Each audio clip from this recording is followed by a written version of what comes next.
La Suisse est le meilleur pays du monde, oui, le meilleur pays de la galaxie. Ce n'est pas moi qui le dis, ce sont nos amis les Américains. Un magazine américain a élu la Suisse meilleur pays du monde en 2023 pour la deuxième fois consécutive et pour la 6e fois au total. C'est le résultat d'une enquête, d'une étude qui a été menée dans 87 pays et auprès de 17 000 personnes. Malgré sa petite taille, en fait la Suisse est un pays qui jouit, mais petite taille géographique évidemment, c'est un pays qui jouit d'une image exceptionnelle au niveau international, qui est connecté avec à peu près tous les pays, ce qui explique en fait que dans ce type d'études, la Suisse apparaît toujours parmi les pays numéro 1 dans tous les classements. On en parle tout de suite, let's go! Bonjour à tous, bonjour les amis, j'espère que vous allez bien, moi je vais plutôt bien. On se retrouve aujourd'hui pour une nouvelle vidéo, on parle de la Suisse encore une fois parce qu'ici on est sur Expat with Style, on parle de tous les sujets qui gravitent autour de l'expatriation en Suisse actuellement. Tout d'abord je tiens à dire un énorme merci, merci du fond du cœur, du fond des tripes, à toutes les personnes qui sont là depuis le début, on dirait que ça fait 10 ans, depuis 6-7 mois. Toutes les personnes qui likent les vidéos, qui commentent, qui partagent, etc. Merci beaucoup. On a passé la barre, je crois, des 820 abonnés en, je crois, 6 ou 7 mois. C'est vraiment, pour moi, c'est un truc de malade mental. Je me suis fixé comme objectif personnel et collectif que je vous attribue à vous en tant que communauté, de franchir la barre des 1000 abonnés à la fin de l'été, donc d'ici août. Je pense que ça peut être pas mal. Donc, vraiment, continuez à partager, liker, vous abonner, etc. Ça me fait vraiment plaisir. J'apprécie beaucoup votre soutien. Pour les autres qui découvrent la chaîne, bienvenue. Mettez-vous à l'aise. Ici, vous êtes chez vous. Ici, on parle de tous les sujets qui gravitent autour de l'expatriation en Suisse. Donc, que vous soyez en recherche d'emploi, que vous soyez en recherche de logement, que vous soyez dans un processus d'expatriation, vous êtes ici au bon endroit. Vous êtes ici chez vous. Donc, n'hésitez pas à vous abonner, à activer la cloche de notification. Je commence à maîtriser le petit discours des youtubeurs, la cloche, etc. C'est pas mal. Abonnez-vous, petite cloche, pour ne rater aucune des vidéos qui va suivre. La Suisse, meilleur pays de la galaxie, on en parle tout de suite maintenant, c'est parti. Oui, alors, pardon, hold on. Avant de commencer, je vous rappelle qu'en description de cette vidéo et des précédentes, il y a un lien Calendly qui vous permet de réserver un appel de 30, 45 minutes maximum, 1 heure, et des fois plus pour les plus gourmands, au cours duquel on peut discuter. Si vous avez des questions, que ce soit sur une thématique emploi, logement, administration en Suisse, ou tout simplement vous souhaitez avoir l'avis, le compte rendu, le retour d'expérience d'une personne qui travaille et habite en Suisse, vous pouvez réserver un créneau. C'est totalement gratuit. Vous m'appelez, on discute. D'ailleurs, je tiens à remercier un peu plus d'une centaine de personnes qui m'ont fait confiance depuis que je propose ces échanges. Donc, on a déjà discuté. J'ai vraiment eu de la chance parce que j'ai toujours eu l'occasion d'échanger avec des personnes extrêmement intelligentes, des personnes vraiment qui étaient motivées dans leur projet, de tout âge, de toute race, de toute provenance, de tout pays. J'ai eu des Français, j'ai eu des Belges, j'ai eu souvent des francophones, mais qui habitaient en Afrique du Sud, qui habitaient au Canada, qui habitaient un peu partout. Donc vraiment, merci vraiment pour votre confiance. J'ai vraiment beaucoup appris avec ces échanges. Pour les autres, n'hésitez pas, si vous avez des questions, emploi, logement, administratif, cliquez sur le lien en description, réservez un appel et on parle ensemble de votre projet. Maintenant, c'est parti pour la vidéo. Pouvoir d'achat, sécurité, qualité de vie, voilà les 3 critères sur lesquels la Suisse a été élue meilleur pays du monde en 2023 par El Famoso magazine américain. En termes de pouvoir d'achat, la Suisse est le 3e pays au monde avec le PIB par habitant le plus élevé. Je crois qu'on est à 103 000 $ par an et par habitant. Juste devant, on a l'Irlande et le Luxembourg. 103 000 $ par an et par habitant, c'est la richesse produite annuellement par un Suisse. Alors rapidement, pour avoir ce chiffre, on divise le PIB produit dans l'année par le pays, par le nombre d'habitants. Donc on prend le PIB produit par la Suisse en 2023 et on le divise par le nombre d'habitants qui est un peu plus de 8 millions. Évidemment, ses voisins français, allemands, italiens sont loin derrière parce que je crois que la France est à 37 000 ou 50, enfin je vous mettrai les chiffres. Très loin derrière. Donc en moyenne, on peut dire qu'un Suisse produit 2,5 fois plus de richesse qu'un Français et même encore un peu moins qu'en allemand et un peu plus qu'un italien. Donc vraiment, sur cette base, je pense qu'il n'y a pas il n'y a pas photo. Et même en termes de pouvoir d'achat, on est à peu près sur les mêmes ordres de grandeur. Le pouvoir d'achat sera beaucoup plus élevé lorsque vous allez travailler et habiter en Suisse que lorsque vous allez, non, surtout lorsque vous allez travailler en Suisse. Après, vous pouvez travailler en Suisse sans forcément y habiter, mais en tout cas, avoir un salaire suisse va vous conférer un pouvoir d'achat qui est beaucoup plus élevé que ce que vous allez avoir en France ou en Italie notamment. Deuxième critère, la sécurité. Évidemment, là, on passe devant un paysage qui est exceptionnel, qui est tout à fait aligné avec le thème de cette vidéo qui est la Suisse, meilleur pays du monde. Comme vous pouvez le voir, la Suisse a aussi les meilleurs paysages du monde. Là, vous voyez un exceptionnel foin. Je crois que c'est un agriculteur qui est ici, ça doit être des vaches, je ne sais pas quoi. Donc vraiment des paysages ici magnifiques, retentissants, stratosphériques. Blague à part, sécurité. Alors, est-ce qu'il y a vraiment besoin d'élaborer des statistiques, des chiffres ici quand on va parler de sécurité? Je dis ça parce qu'évidemment, moi, je compare toujours par rapport à le pays dans lequel je grandis, le pays duquel je suis citoyen, la France. Je veux dire que si on compare la France et la Suisse, je dirais qu'il n'y a pas vraiment débat. Pourquoi je dis ça? Même si la sécurité, c'est toujours un sujet assez délicat parce que c'est souvent, en France notamment, on ne parle pas de sécurité, on parle de sentiment de sécurité ou de sentiment d'insécurité. Donc c'est souvent une thématique qui peut être assez subjective dans la manière dont on va l'analyser. Donc c'est toujours assez délicat parce que même lorsqu'on va comparer les critères d'un pays à un autre, on ne va pas souvent prendre exactement les mêmes paramètres. Est-ce qu'on va parler du sentiment d'insécurité? On va parler de la sécurité par rapport aux femmes, la sécurité par rapport aux enfants.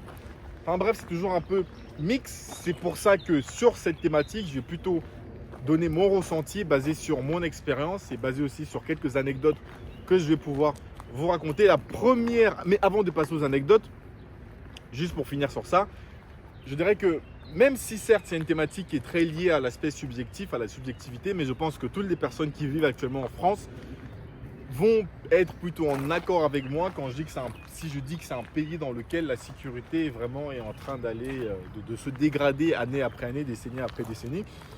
Ceci étant dit, évidemment, je ne suis pas du tout là pour faire le vieux réactionnaire, le vieux réact en carton pour voilà, dire avant c'était bien.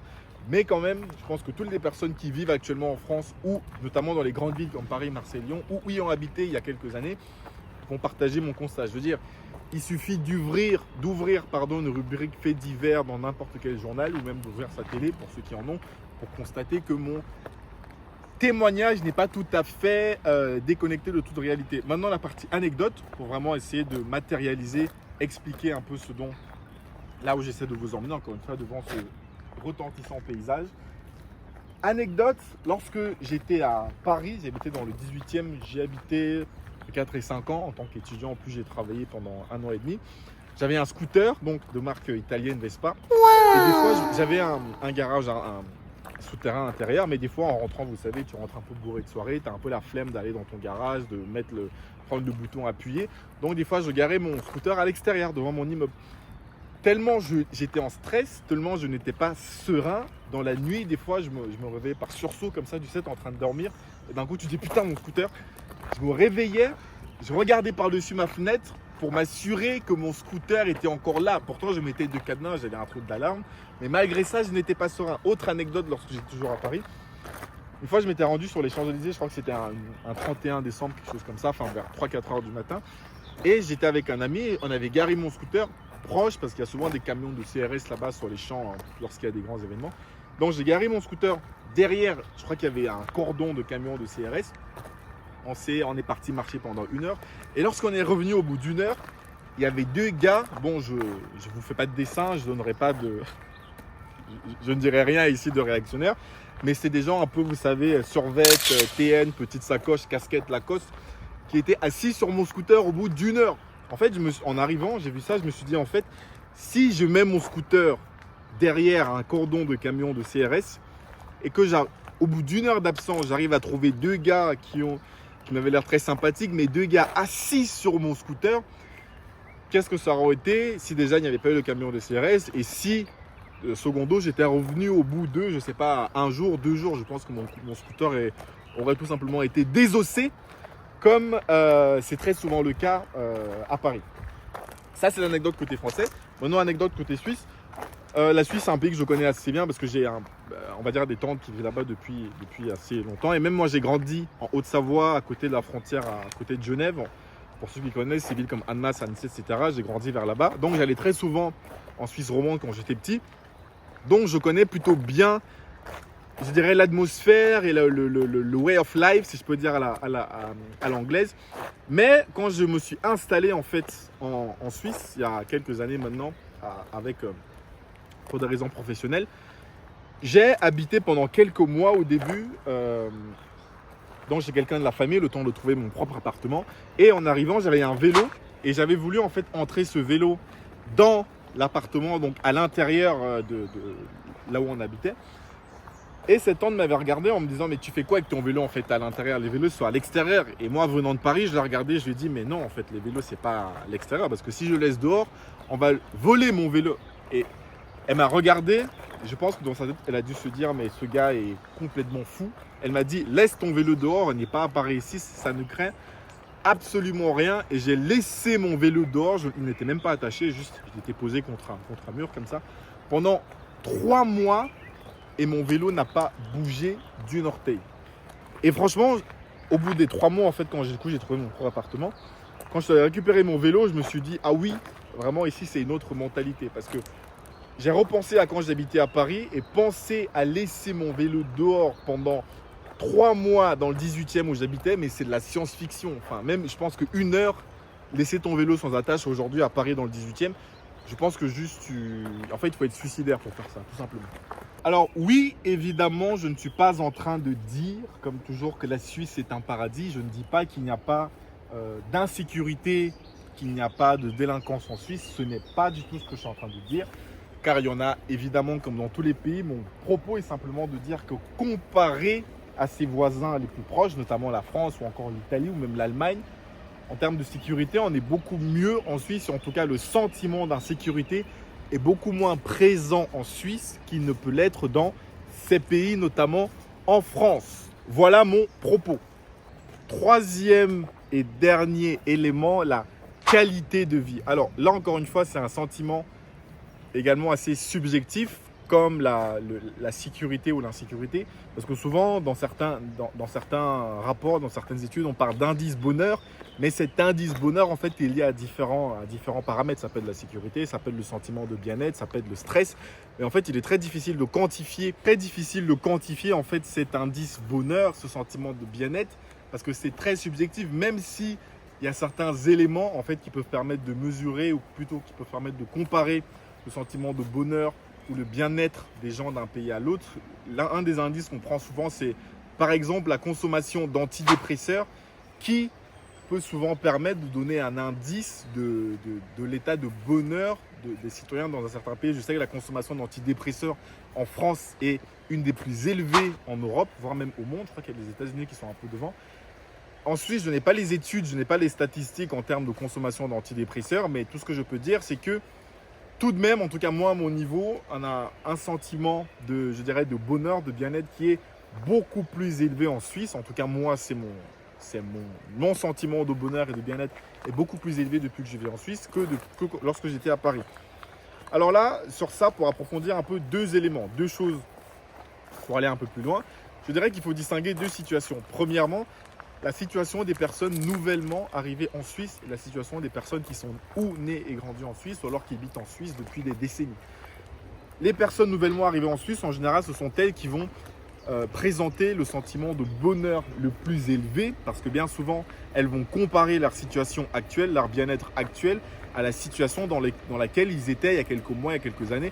Par exemple, lorsque vous venez de France, que vous venez de Marseille, de Lyon, de Paris, pendant les 5 à 10 premières années, vous allez un peu être émerveillé par la Suisse parce que vous allez dire « Waouh, c'est exceptionnel, c'est propre, les gens sont polis, je gagne bien ma vie, être dans la moyenne. » Enfin, tout va très bien en termes de sécurité, il n'y a pas trop de problèmes. Et vous allez prendre ces situations et la comparer à la France, là où la France, évidemment, on a parlé de la sécurité avant. Donc en fait, c'est souvent ces personnes nouvellement arrivées qui vont éprouver le sentiment de bonheur le plus élevé parce qu'elles vont comparer leur situation immédiate avec la situation qu'elles ont connue dans un passé qui n'est pas si éloigné que ça. Deuxième point, les personnes qui sont nées et grandies en Suisse, ou alors les personnes qui sont arrivées en Suisse, qui sont expatriées en Suisse et qui vivent depuis des décennies, depuis 20 ans, 30 ans. Pour ces personnes, le sentiment de bonheur en moyenne est aussi beaucoup plus élevé que dans les autres pays en Europe, mais il va être un peu moins élevé, un peu moins, je dirais, ardent, un peu moins affirmé que pour les personnes nouvellement arrivées.